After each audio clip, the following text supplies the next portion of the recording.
መንገድ ላይ መኪና ውስጥ ወሲብ መፈጸም በህግ ያስቀጣል ወይስ አያስቀጣም? የኢትዮጵያ ህግ ምን ይላል? አንድ ታዋቂ ኢንፍሉዌንሰር የሶሻል ሚዲያ ኢንፍሉዌንሰር በተለይ ደግሞ በስፖርት የምናውቀው ኢንፍሉዌንሰር በኮሪደር ልማት ላይ ጉዳት በማድረስ በብስክሌት መንገድ መኪና ስለነዳ 100 ሺህ ብር ተቀጥቷል። ይሄን ታዋቂ ኢንፍሉዌንሰር ማነገር ምንድነው እንደዚህ አይነት ድርጊት የፈጸመው? እሱም የሰጠው አስተያየት አለ። ይሄንን የምንነግራችሁ በአዲስ አበባ ከተማ ውስጥ በ6 ወር ብቻ 5805 ፍቺዎች ተመዝግበዋል። ስለዚህ የፍቺ መጠን እንደ ጉድ እየጨመረ ነው ያለ የሚል ነገር መረጃ ወጥቷል። ይሄንን መረጃም የምንነግራችሁና ሰላም ፍቅር ጤና ለእናንተ ይሁን ውድ ተመልካቾቻችን። እንግዲህ በዚህ ሳምንት አነጋጋሪ ሰሞነኛ የሆኑ ወሬዎችን ወደ እናንተ የምናደርስበት ፕሮግራማችን አሁን ጀምረናል። እስከ ዝግጅታችን ፍጻሜ አብራችን ትቆይ ዘንድ የአክብሮት ግብዣችን ነው። አሁን በቀጥታ ወደ ቀዳሚ ጉዳያችን እንገባለን። ቀዳሚ ጉዳያችን የሚሆነው በመኪና ውስጥ መንገድ ላይ በመኪና ውስጥ ወሲብ መፈጸም እንግዲህ ከባህል ከትውፊት አንፃር በእኛ ሀገር እንደማይፈቀድ ይታወቃል። ህጉስ ምንድነው የሚለው? ህጉስ በዚህ ጉዳይ ላይ ያለው እስከ ስንት ሊያስቀጣ ይችላል? ያስቀጣል ወይስ አያስቀጣም የሚለው ከህግ አንፃር ደግሞ ጠበቃ ሰብለ አሰፋ አንድ በዚህ ጉዳይ የሰራችው ቪዲዮ አለ። ይሄንን ቪዲዮ ልጋብዛችሁና እስቲ የእናንተ ሀሳብ አስተያየት ደግሞ እንቀበላለን። መንገድ ላይ መኪና ውስጥ የወሲብ ድርጊትን መፈጸም ወንጀል ነው። እንዲጎራችሁ ጠበቃ ሰብለ አሰፋ እንግዲህ በተለያየ አጋጣሚ ሰዎች በየመንገዱ በተለይ መኪና ውስጥ የወሲብ ድርጊት ሲፈጸም እንደሚያስተውሉ ነገር ግን ደግሞ ተጠያቂነትም ሲረጋገጥ እንደሚያዩ ገልጸው ህጉ ምን ይላል የሚል ጥያቄ አቀርበውልኛል። እንግዲህ ማወቅ ያለብን መሰል ለህዝብ ሞራል ተቃራኒ የሆኑ ወሲባዊ ተግባራትን ህዝባዊ በሆነ ቦታዎች ላይ ፐብሊክ ፕሌስ ህዝብ ላይ በሚችልባቸው ቦታዎች በመኪና ውስጥ መንገድ ላይ መፈጸም ፐብሊክ ኢንዲሰንሲ ተብሎ ለመልካም ስነ ምግባርና ለህዝብ ሞራል ተቃራኒ ተብሎ በኢፌዴሪ ወንጀል ህግ አንቀጽ 639 ወንጀል ተደርጎ የተቀመጠ ነው። ስለሆነም አንድ ሰው መንገድ ላይ መኪና ውስጥ ወሲብ ሲፈጽም ቢደረስበትና በዚህ ወንጀል ምርመራ ተከፍቶ ጥፋተኛ ቢባል ከ1 ዓመት እስከ 5 ዓመት በሚደርስ እስራት ሊቀጣ እንደሚችል ተመልክቷል።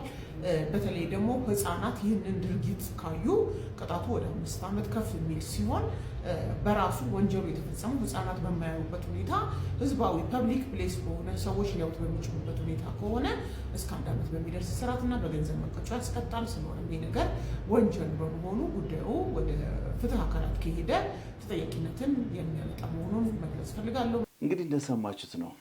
ህፃናት በሚያዩበት ህፃናት ባሉበት አካባቢ ላይ የሚደረግ እንደሆነ 5 ዓመት ያሳስራል። ህፃናት በሌሉበት አካባቢ የሚደረግ ሆነ ደግሞ እስከ 1 ዓመት እስራት ያስቀጣል ተብሏል። እንግዲህ መንገድ ላይ መኪና ውስጥ ወሲብ መፈጸም ወንጀልም ነው፣ ከባህልም ከትውፊታችንም አንፃር ይሄንን እጅግ የሚኮነን ነው። በህግ አንፃር ደግሞ ሲቃይ እንዳያችሁት እንደሰማችሁት እስከ 5 ዓመት ያስፈርዳል የሚል ሀሳብ ነው። እንግዲህ ጠበቃ ሰብለ አሰፋ ያጋራችን። እንግዲህ የእናንተ ሀሳብ አስተያየት ደግሞ እስቲ የእናንተ ደግሞ ኮመንት ሴክሽን ላይ ያሳውቁን። ወደ ሌላኛው ጉዳያችን ስንገባ ታዋቂው የስፖርት ሰው ወይ ደግሞ የሶሻል ሚዲያም እንደዚህ ኢንፍሉዌንሰር የሆነ ቶማስ 100 ሺህ ብር ተቀጥቷል። ይህንን ያደረገበት ሁኔታ ደግሞ በኮሪደር ልማት ብስክሌት በሚነዳበት መኪና በመንዳቱ ነው።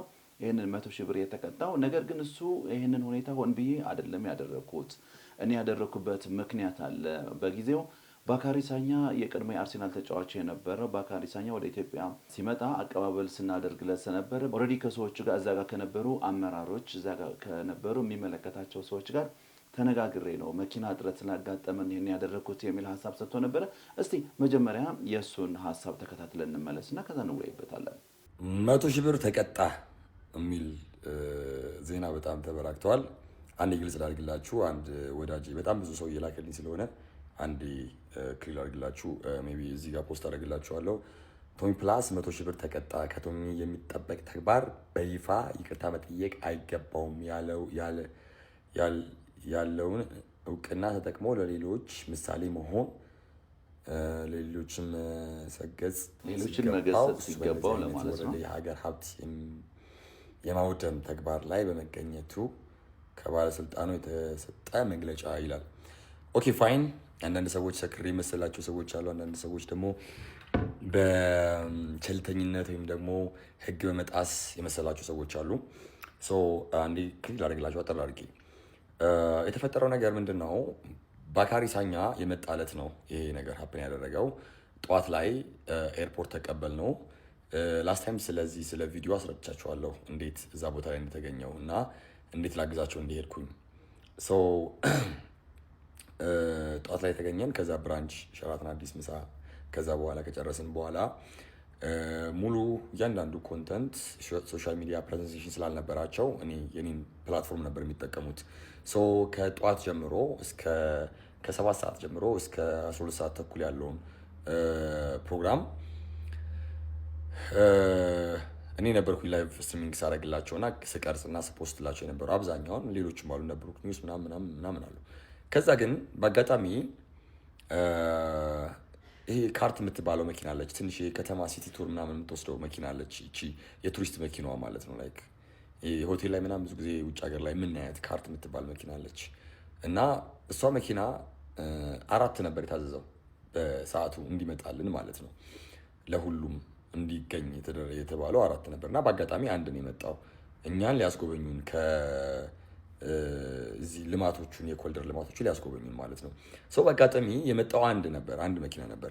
ከዛ የቀሩ እንግዶች አሉ። የኔ መኪና ትንሽ አነስ ስለማትጎዳ ተብሎ በሰዓቱ ኃላፊ የነበረው ሰው ችግር የለውም ይምጣ፣ ትንሽ መኪና ነች። ያው ዞሮ ልክ አይሾ ስፒድ ሲመጣ ሁሉም ሰው ሀገሩን ማሳየት ሀገሩን ማስጎብኘት እንደፈለገ ሁሉ እዛም አመራር ላይ የነበረው ስሜት ከክፋት ሳይሆን ሀገሩን ለማሳየትና ለማስጎብኘት ከነበረ ጉጉት፣ እኛም ደግሞ ሀገራችንን ለማሳየት ከነበረን ጉጉት የተነሳ ነው ያን ያደረግነው እንጂ ሆን ብለን ይሄ ህግ ለመጣስ ወይም ደግሞ ኢፍትሃዊ የሆነ አካሄድ ለመሄድ ምናምን ነገር አይደለም። እንደሰማችሁት ቶማስ ይሄንን ስራ ሆን ብሎ እንዳልሰራው በጊዜው ባካሪ ሳኛ ወደ ኢትዮጵያ መጥቶ ስለነበረ አቀባበል አድርገንለት፣ ስለዚህ የጉብኝቱ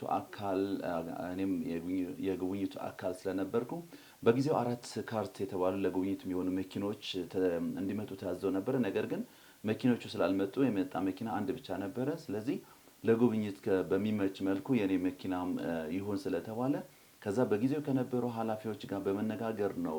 አብዛኛው በአስፋልት ነበር ይሄድ ነው። ነገር ግን የሆነች ቦታ ላይ ግን የብስክሌት መንገድም ወደዛ የወጣንበት ሁኔታ አለ። በጊዜው ጉጉቴ የነበረ ሀገሬን ማስተዋወቅ ነው እንጂ ይሄንን አስቤው አልነበረም። ስለዚህ በጊዜው ሆን ብዬ ያደረኩት ነገር አይደለም፣ ወይ በቸልተኝነት የተደረገ ነገር አይደለም፣ ወይ በክፋት የተደረገ አይደለም። ቅጣቱ ከፍተኛ ነበረ። ነገር ግን በጊዜው ከነበረ አመራሮች ጋር እነሱም አስተያየት አድርገውልኝ ነው 100,000 ብር የተቀጣሁ እንጂ ከክፋት እንዳልሆነ እንግዲህ ቶማስ ሀሳቡን ሰጥቷል። በአዲስ አበባ በአንድ ዓመት ውስጥ 5805 ፍቺዎች ተመዝግበዋል ብለዋል። እንግዲህ መንግስት ይህን መረጃ ያው ቲክቫ ላይ ነው በትናንትናው ዕለት የወጣ። የሚገርማችሁ በአንድ ዓመት ውስጥ ሳይሆን በ6 ወር ነው። በ6 ወር 5805 በ6 ወር የነበረ ጋብቻ 19800 ነው። ከዚህ ከ19800 5805 ኦልሞስት ወደ 6000 የሚጠጋ ፍቺዎች ተመዝግበዋል። ለምንድን ነው የሚለው ነገር ምናልባት ከግሎባላይዜሽን የሚገናኝ ነው፣ ከምንድን ነው፣ ከኑሮ ነው፣ ከምንድን ነው ብቻ ይሄንን እስቲ እናንተ ሀሳብ አስተያየታችሁ ስጡን። ግን ከጊዜ ወደ ጊዜ የፍቺ ሁኔታ ግን እየጨመረ ነው ያለ። በ6 ወር 5805 ማለት በጣም ሂጅ ነው፣ በጣም ሰፊ ቁጥር ነው። እንግዲህ እንደዚህ አይነት ቁጥር አስመዝግቤያለሁ ብለዋል መንግስት። እንግዲህ ክቡራትና ክቡራን ተመልካቾቻችን ለዛሬ የነበሩን መረጃዎች እነዚህን ይመስሉ ነበረ። ሰላም፣ ፍቅር፣ ጤና ለሁሉም።